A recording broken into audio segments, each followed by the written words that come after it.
flow. What do you see from Texas? They're pretty hot right now. I mean, Texas is a really good team. I mean, I saw some film, some clips from the game against Kansas.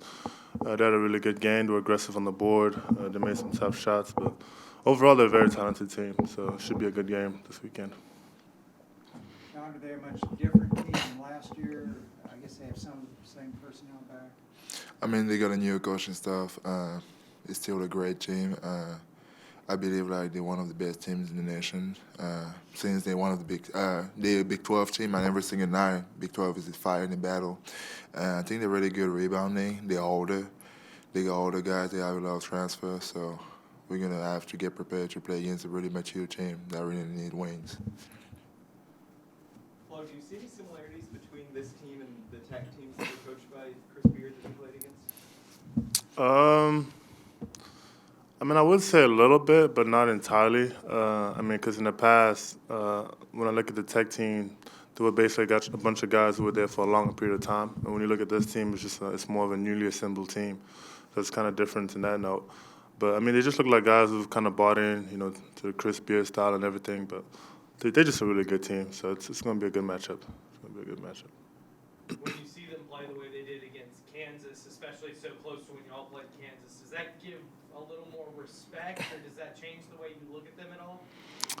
I mean, not at all. I mean, every game in the Big 12 is tough. Whether it was us playing Kansas at their place, which was tough. Whether even if Texas coming here, regardless of who we play, it's the Big 12, and so it's going to be up and down. So we just got to make sure we prepare ourselves for that matchup. John, what was the difference for you the other day? I mean, was that just a matter of in the flow of the offense, or did that just happen? What? I was just in the flow of the offense. I was just getting more looks, and that's the way they just play the defense. I get usually more open, the more I roll, and I was just grateful to have just great guards who just find me open each and every time. So that's just what happened. Well, when you look at this Big 12 race this year, I mean, we're a little bit past halfway, but obviously nobody's going to go undefeated. Nobody's going to get away with one loss. It's like, we always talk about this, teams get in there and start beating each other. What are you seeing in this race so far? When you look at Kansas lost to Texas, and Texas lost to Texas Tech, and you just start adding them up. I mean, it's a tough league. I mean, we had the first leg. Now we're going into the second leg, and this is probably going to be the toughest leg, going into it, especially for us, considering we have a few more away games left, and we're going to be playing in a lot of these teams' home territory. But just overall, I mean, it's a tough league, and regardless of where you play, even if you play at home, it's still going to be tough. Like, look at us against Tech. So just overall, we just got to make sure we're just prepared, make sure the guys are in the right state of mind to play, and just go out there and perform. I know you guys are still waiting for LJ to get back, but you guys have gotten some players back and kind of got almost everybody back. Are y'all kind of getting things continuity again, or is it still a work in progress? I mean, for us, we rely very much on our chemistry. I mean, as long as our chemistry's there, the guys come in, like, we played what's available. I mean, obviously, we'd wish for LJ to be there and, for us to have the full, complete team, but we always just make the best with all the guys that we have. So. Well, obviously, you didn't grow up here in Texas, but do you feel like you've gotten a sense of what this rivalry means to people at Baylor and to people in the state? Yeah, I've had my fair share of experiences, whether it was down in Austin, before the game, or even here, and just seeing all the fans riled up and everything. So I have a sense of how big the deal is. But at the end of the day, we just go out there, just play our best, and represent the school in the best way we can. So yeah. John, what's it like playing these morning games? Is it hard to get up and play that early, or do you kind of like getting it out of the way? Well, I'm pretty much like an early person. I love playing early. Like, if it was up to me, I would play at 9 a.m. I just feel like it's really good just play on a Saturday, just getting after it.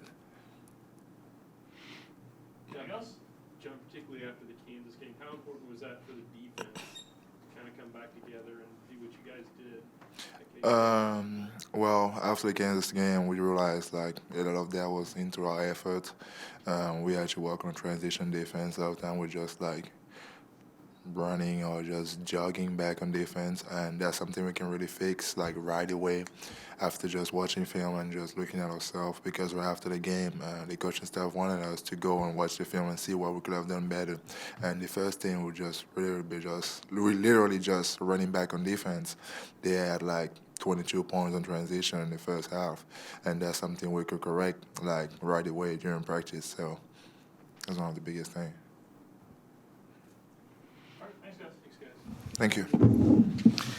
You guys want to start K-State or Texas? I guess Texas. All right. Well, anytime you play an in-state school, obviously means a lot to our fans and our university, and obviously a great deal of respect for Coach Beard and Texas. They started out the year ranked top 5, and I think he's done a great job blending the talent. It takes time to mesh, and I think they're playing their best basketball. And I know this is another Big 12 game, which means hard-fought game. But anytime you play an in-state school, there's just something more at stake. Does this look like a Chris Beard's teams are always known for defense? Does this look like a typical? Well, definitely, their defense is very good, and it's gotten better. In the Big 12, everybody's defenses are good, and it's hard. Kind of sometimes you say, well, are they the best defense? And I mean, most of them are ranked in the top 20. So number 8 to number 10, number 5 to number 8. I mean, there's not much difference. All of them are really good, and I think the big thing that helps them is their age. They got them and the Oklahoma Thunder about the same age. I think they got 8 guys over 22. So that definitely helps when you have more physical, mature players that have guarded a lot of actions and been through a lot of scouting reports and seen about everything. Is LJ a possibility no more? LJ, we'll keep listing game time because really it's a matter of pain tolerance, and he's been doing more. But the day he wakes up and is no pain is the day that he's a go. So literally comes in tomorrow and says I'm fine, then he's fine. So that's he's been cleared to do whatever he can do. Scott, I feel like that's kind of been the case for pretty much every player that's been injured so far. Can you give a little more insight into day-to-day in practice when they're listed as game time decisions? Yeah. Are they also game time practice decisions in that sense? Absolutely. For instance, he did more yesterday in practice than he did today. You're always going to have guys banged up during this time of year. And it's real easy for me because the trainer's the one that makes the decisions, and he just tells me who I have for the day. So I try not to answer his calls. With this game being at the Farrell Center, obviously Texas is kind of, is really a hot team right now. So just, having the luxury to be, at the Farrell Center. Definitely, it's always better playing home games in the Big 12, and you got to protect the home court. And I know our student section's been outstanding this year. We've had great fan turnout, and Farrell Center's been loud, and that's really helped us at home. And hopefully tomorrow we get that. We have a lot of guys on our team that are morning guys, like to do their workouts early. So us coaches probably rather sleep in longer than the players, which is a good thing. Coach, 10 of the last 11 against Texas has gone your way. What is it that you guys have done the last 5 or 6 years that's been able to be so successful against them? No, I think first and foremost, we've had players that have competed, understood what's at stake, and really executed game plans. So sometimes you get in rivalry games, and too much emotion makes you play not to your strengths. You make a lot of mental errors, self-inflicted wounds, and I think in those 11 games, we've been able to execute as well as play hard. And you got to do both. And Coach, the other sports, tennis, the women just beat them twice, the football team beat them. Do you feel like that just kind of builds it up more and more the more their fans watch them lose to Baylor? Well, I think each sport's different. Obviously, I've cheered on every one of those wins and been excited, and hopefully we can keep it going. I know, again, in-state games, I know they mean a lot to not only our staff and team, but also to all the Baylor fans, Central Texas. And the good thing is we get them here, and I know fans like to cheer loud against the in-state schools. John, is just seems to be getting better and better in just about every way. What are you seeing from him, and how does he kind of inspire everybody? Well, that's why you call him Everyday John, because you don't have to guess what he's going to bring. Won't always make every shot, but he's always going to work hard. He's always going to play hard. He's human, so he'll have a day where he'll complain, but it's very like an eclipse. They don't come often. So I always say if everybody had a whole team full of Johns, there'd be a lot more coaches out there. You know, his three-point percentage is about the same as LJ's. I'm going to make sure LJ knows that too. Scott, what was the difference for him the other night? Was it just a matter of the offense going through him, or just? I think every game we play, I mean, it's just like we just got done with football. Some people stop the run. Some people give you the short pass.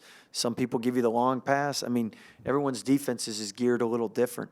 And I thought our guards did a great job attacking what they gave us at K-State. Some games at Kansas, we didn't attack properly or didn't execute as well.